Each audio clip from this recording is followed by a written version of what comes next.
The Mental Capacity Act has made a real difference to social workers and their practice, particularly the kind of key principles that are engendered in the Act. It's a very good piece of legislation, very visionary, and it's actually based on really sound social work practice, which is ensuring that the person is at the heart of all the decisions that are made with them or for them. That social workers really do use their skills to engage and listen to and understand what the needs and wishes of that person are, and that they balance ensuring that the person is able to make the decisions and weigh up the consequences of decisions and therefore be able to make what might be unwise decisions, but they have the capacity to do that, against where they need assistance with those decisions being made for them, but ensuring that those decisions continue to be in their best interests. So the whole tenure of it really frames in legislation what is really good social work practice in person-centred, empowering work with people. The Mental Capacity Act will help to make sure people get their rights as long as it's done properly and with the person and the support that they need to do that, you know, because everybody has the right to live their life to the full and reach their full potential. That may take a little bit longer for someone with a learning disability than it might do for someone who doesn't have a learning disability, but we all learn differently. I think the Mental Capacity Act has made a difference, predominantly because what it's done is provide a framework to help think through often complex clinical situations. Fundamentally, what the Act has done is shifted the emphasis towards choice and encouraging autonomy and self-determination. It doesn't mean to say that we don't have responsibilities for people who might be seen as vulnerable and in some way at risk, but it clearly says the starting point here is to encourage choice and to respect people's autonomy. But equally, it recognises that there is a need to be able to take decisions on behalf of people who may, because of their learning disability or for many other possible reasons, can't make that decision for themselves. But you need to do it in a way that is the least restrictive as possible, which still ensures, as far as possible, choice and participation. And that, of course, is fundamentally done through the care planning process and through the support that people have.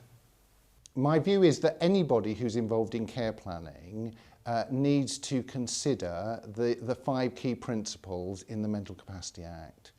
That is, firstly, that we're all deemed to have capacity. So we start from the premise that we can all make decisions for ourselves, that we're all autonomous individuals and have the right to be so, and that there needs to be some evidence to displace that fact. Secondly, and what I think is really empowering about the Act, is that we're all entitled to make unwise decisions, and that just because we make an unwise decision doesn't mean that there should be a question about our capacity. Thirdly is that each of us are entitled to every support being given to us to enable us to make our own decisions. So it's only after you've got through those first 3 principles that if you then come to the conclusion that an individual hasn't got capacity to make a specific decision, that you then move on to the 4th principle, which is about, in those circumstances, you must make the decision in the best interests of the individual concerned. And lastly is whatever option you come up with must be the least restrictive on the individual.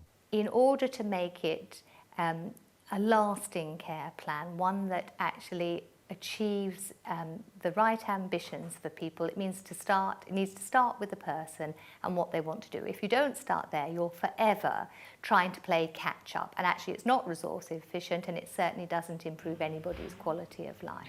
What I would like a care plan to do is to focus on the things that the person can do as much as possible. If you're not unconscious, I think there are some decisions that you are going to be able to make. They might be fairly simple decisions, but they can be very important to the person themselves. So it might be, do I have the capacity to decide what to wear today out of a choice that's given me? Do I have the capacity to think I like to sit in the sun or in the shade, or to eat ice cream or broccoli? I mean, all kinds of things. It's enabling the person as much as you can. So avoid the idea of global incapacity, because These may seem like little decisions, but they can be very important to the person. Any care planning must respect and respond to the needs of the individual patient. And I think there is a danger in these hurried and pressurised times that pro forma responses are put in place. Good care and treatment for adults lacking capacity is personalised and individualistic. There's this idea that people can't do this and can't do that, and there are blanket restrictions on when you can go to your bedroom and blanket restrictions on what time you get up and go to bed. These are people in their own home. They should be able to think, you know what, I fancy a bit of a duvet morning. But of course, they're often not allowed to. And we would all get a bit resentful, I think, and probably harder to care for if we're not recognised as individuals. I might like to stop up late and watch something on TV. It would be immensely annoying to be packed off to bed for staff convenience at 6:30 or 7:30, or in some cases that one hears of 5:30. In any care plan prepared for the Court of Protection, detail should always be given, in particular of why it is that the arrangements set down in a care plan are in that individual's best interests. Especially when we're talking about care plans prepared in the context of deprivations of liberty, you must always be particularly clear about why the arrangements are the least restrictive option for the person concerned. The judge is always going to be concerned to know that there's not something else that could be done which in some way impinges less on the person's liberty. A really good example of best practice is to have outlined in the care plan why the options that are not being pursued are not being pursued. And in the context of deprivation of liberty, you need to say in terms and explain in terms why it's said that that really is the least restrictive option for the person concerned. One would hope that professionals seek to find as least restrictive a care plan as possible for any person that they're working with.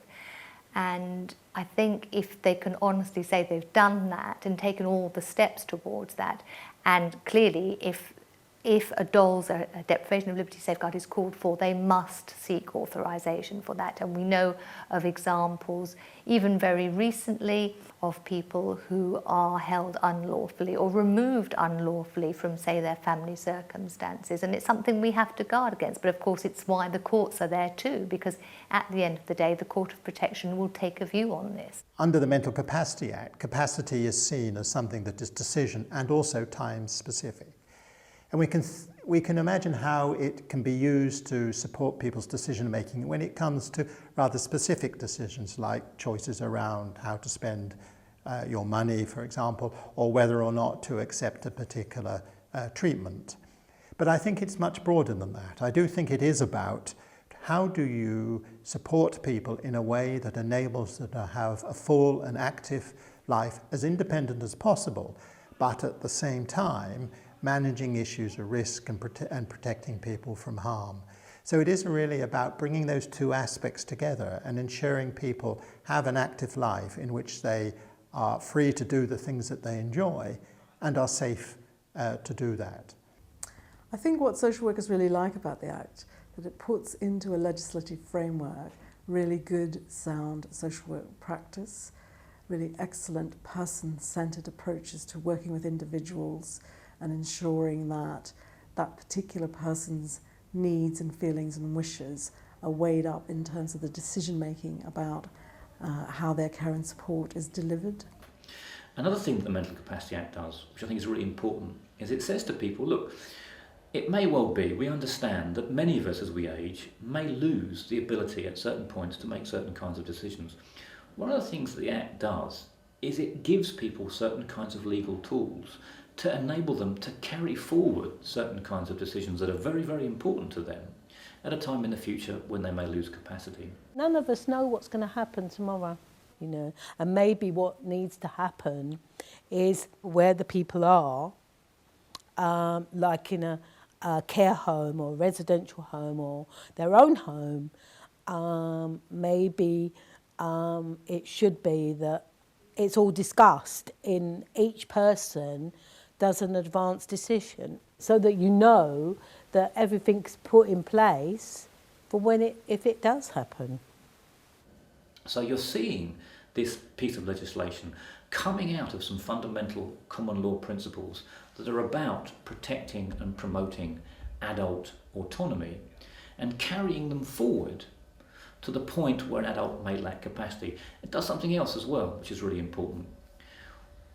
It focuses, when an adult is assessed as lacking the capacity to make a certain kind of decision, it focuses on promoting and protecting their best interests.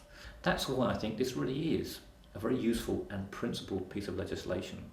And I think it's absolutely vital that all health professionals who may be involved in the care and treatment of adults lacking capacity, and that's a lot of health professionals, are familiar at least with its basic principles and its core legal tools and issues. So I think a very, very important piece of legislation.